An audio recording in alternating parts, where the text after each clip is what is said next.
بسم اللہ الرحمن الرحیم۔ آج کی دنیا میں جب مشرق وسطیٰ میں جنگ کے بادل گہرے ہو رہے ہیں، صدر ٹرمپ کا یہ بیان کہ پاکستان مذاکرات کے لیے ہماری ترجیح ہے، ایک تاریخی موڑ ثابت ہو رہا ہے۔ ٹرمپ کا یہ کہنا ہے کہ وہ پاکستان جانے پر زیادہ مائل ہیں، اس بات کی تصدیق کرتا ہے کہ اب دنیا بھر کی نظریں واشنگٹن یا تہران کے بجائے اسلام آباد کی طرف مڑ گئی ہیں۔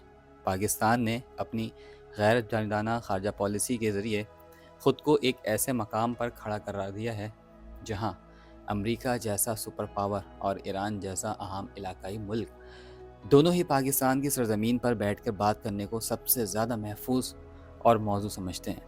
یہ محض اتفاق نہیں بلکہ پاکستان کی طویل جدوجہد کا نتیجہ ہے کہ وہ آج عالمی امن کے لیے ایک ناگزیر پل بن چکا ہے۔ صدر ٹرمپ نے اپنے بیان میں جس بات پر سب سے زیادہ زور دیا ہے وہ پاکستان کی عسکری قیادت کی کارکردگی ہے۔ ٹرمپ کا یہ جملہ کہ فیلڈ مارشل بہترین کام کر رہے ہیں، عالمی سطح پر پاکستانی اسٹیبلشمنٹ کی پیشہ ورانہ مہارت پر مہر تصدیق ہے۔ ٹرمپ جانتے ہیں کہ اتنے حساس اور بڑے مذاکرات کے لیے نہ صرف فل پروف سیکیورٹی کی ضرورت ہوتی ہے بلکہ ایک ایسی قیادت کی بھی ضرورت ہوتی ہے جو اپنے وعدوں پر قائم رہیں۔ Field marshal general Asim Munir کی قیادت میں پاکستان نے جس طرح سے دہشت گردی پر قابو پایا اور اپنی معیشت و سیکیورٹی کو مستحکم کیا، اسی کا نتیجہ ہے کہ آج امریکہ کا صدر ان کے نام کی تعریف کر رہا ہے اور ان کی کارکردگی کی بنیاد پر پاکستان کو مذاکرات کے لیے منتخب کر رہا ہے۔ نیو یارک پوسٹ کی رپورٹ کے مطابق ٹرمپ کا پہلے تردید کرنا یا پھر خود فون کر کے پاکستان میں مذاکرات کے امکانات کی تصدیق کرنا ان کی ایک سوچی سمجھی حکمت عملی کا حصہ ہے۔ ٹرمپ ایران کو یہ پیغام دے رہے ہیں کہ وہ ڈیل کے لیے تیار ہیں لیکن اپنی شرائط پر۔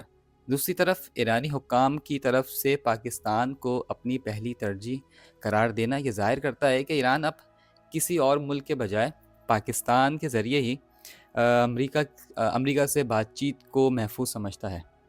ایران اور امریکہ دونوں کا ایک ہی مقام یعنی کہ پاکستان پر متفق ہونا پاکستان کی تاریخ کو سب سے بڑی سفارتی کامیابیوں میں سے ایک ہے۔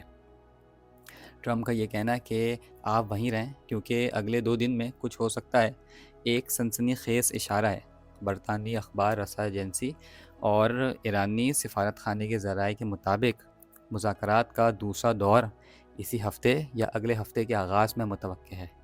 یہ 2 دن خطے کے مستقبل کے لیے انتہائی اہم ہیں۔